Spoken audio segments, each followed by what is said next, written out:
Oh boy. Well, Stallions, we got our first sneak peek of the Valve Steam Deck, which is basically a handheld Switch killer, if you want to call it that. That's what the media, the gaming journalistic platforms like Kotaku and PC Mag are calling it. However, I'm going to cut the BS on that one. The Nintendo Switch and the Valve Steam Deck appeal to two completely different demographics, and to be quite 110% honest, the Steam Deck is absolutely awesome. Will run laps performance-wise around the Switch, but it's not going to hit the sales numbers, not by a long shot.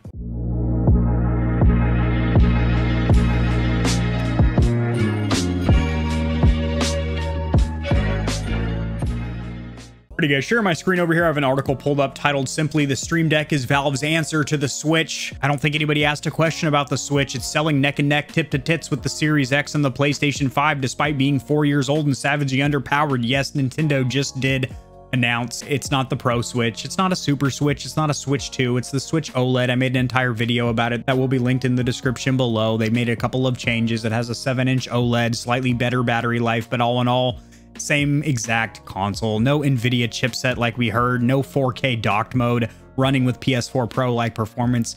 It's still running on that outdated Tegra CPU from a mid-range cell phone from 4.5 years ago. This is completely different. I'm going to be playing some footage on screen right now. This is from IGN, but I'm going to go ahead and use your stimulating visuals while I serenade my viewers with my voice. So basically, I need to get this out of the way right now, right up front. This is not a handheld console like a Switch. This is a handheld gaming PC. This is a gaming PC in its smallest form factor possibly. This is a handheld gaming PC. What do I mean by that? You can literally install your own software programs on it. You can browse the web. You have a full-on operating system interface. You can run separate launchers besides Steam, such as the Blizzard Activision launcher. And basically, this has over 2 teraflops of power, putting it in the realm of a PlayStation 4 or Xbox One, which is in a different league than the Switch. Since it is only on a 7-inch screen, it is going to be able to run games in a very, very fluid experience. In fact, IGN mentioned during their testing of this console,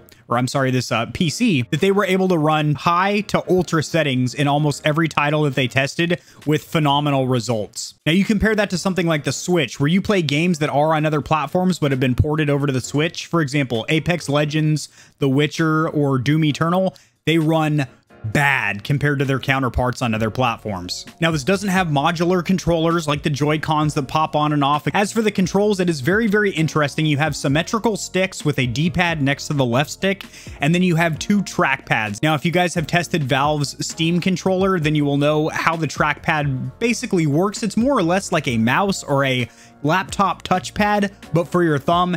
And when you get used to it and you have your settings dialed in just right, you can get mouse-like aiming with the trackpad.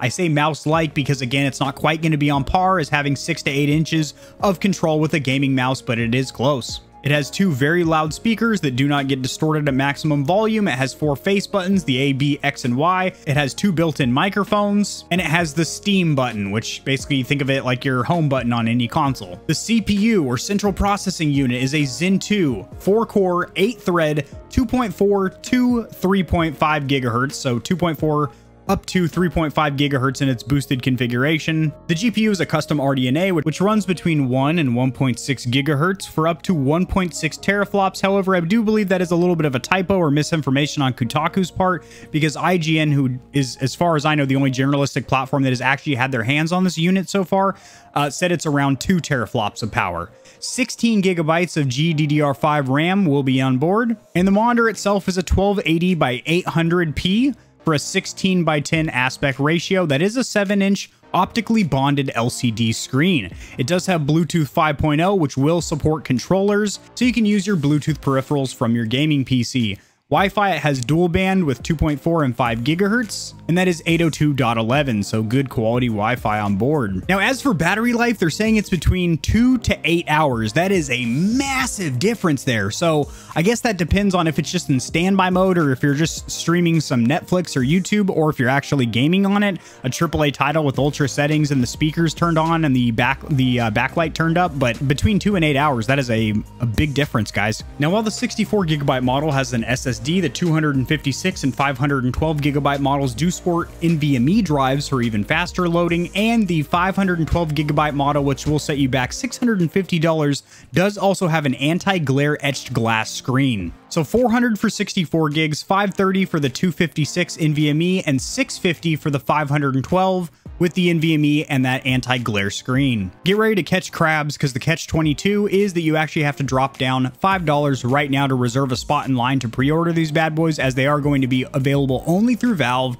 and basically sell out lickety-split, lick that clit. Reservations are going to open Friday, July 16th at 1 p.m. That is today, guys. So if you are interested in one of these bad boys, I would lock it in. I'm about to do it right now, not only because I'm very interested for this console, but because, well, I have a gaming YouTube channel which I'm dedicated to building, and I guarantee you there's a hot, sticky amount of content I can do between this versus the Nintendo Switch OLED. Again, two completely different devices. One is a portable gaming console, one is a mini gaming PC. They're both handhelds, and they're both similarly priced if you get the 64 gigabyte model, and that $5 reservation fee does go towards the total purchase cost of the console. So why do I think this will not sell well? Well, for one, people that want a portable experience are in two different camps and are going to get two different devices. One would be casual users, which are going to stick to their mobile phones, because modern mobile phones, whether it's a flagship iPhone or Android or even a mid-tier phone, can handle games incredibly well. In fact, most phones run games better than a Nintendo Switch as far as sheer graphical fidelity and frames per second are concerned. And the other camp would be Nintendo fans. And the whole reason that Nintendo fans have a Switch is for two reasons. One, because it's in the Nintendo ecosystem and Nintendo has great exclusives such as Zelda, Pokemon, Animal Crossing. And two, because of how that console works, it can be, docked. It's relatively more portable than the Steam Deck. It is still by no means an ergonomic, comfortable console. It's not like the PSP or the PS Vita, Nintendo 3DS, or anything that was really like a dedicated handheld and is more ergonomic and small. The Switch is rather large when you're on the go. It's not going to fit in many pockets unless you shove it up the old prison purse. I don't think any Switch fans are really going to pick this up, especially own both a Switch OLED for $350 and a Steam Deck for starting at $400. That's a lot of money. And they're just going to go for the Switch because it has those Nintendo exclusives, and, it's got the cool little motion sensing haptic Joy-Cons that you can have a Wii-like experience with your buddies. Now, who I do think is going to buy the Steam Deck is two other camps. Online content creators, so YouTubers and streamers that want to make content around this thing because it is a new electronics device, and dedicated PC gamers that want a PC gaming-like experience on the go, that want their whole Steam library from their PC and to be able to use their gaming peripherals, wireless mice and headsets on their portable device. Not to mention this thing, performance-wise, gives the Dutch rudder to the Switch. But indeed, the Switch is going to give the Portuguese bow tie to the Stream Deck as far as sales are concerned, because of the loyalty of Nintendo fans and the fact that the Switch has that very interesting, unique, portable on the go, home docked, kind of modular Joy-Con design.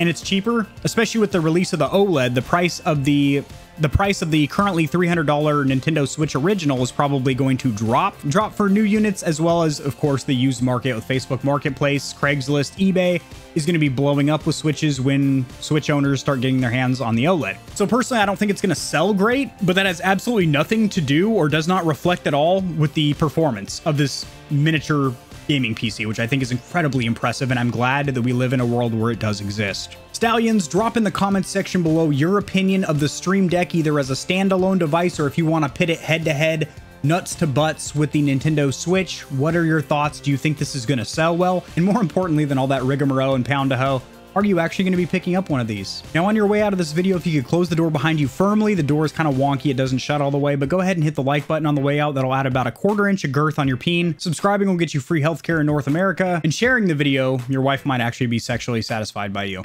That is going to do it, guys. I'll see you in the next video, which will be tomorrow because I upload daily. Peace.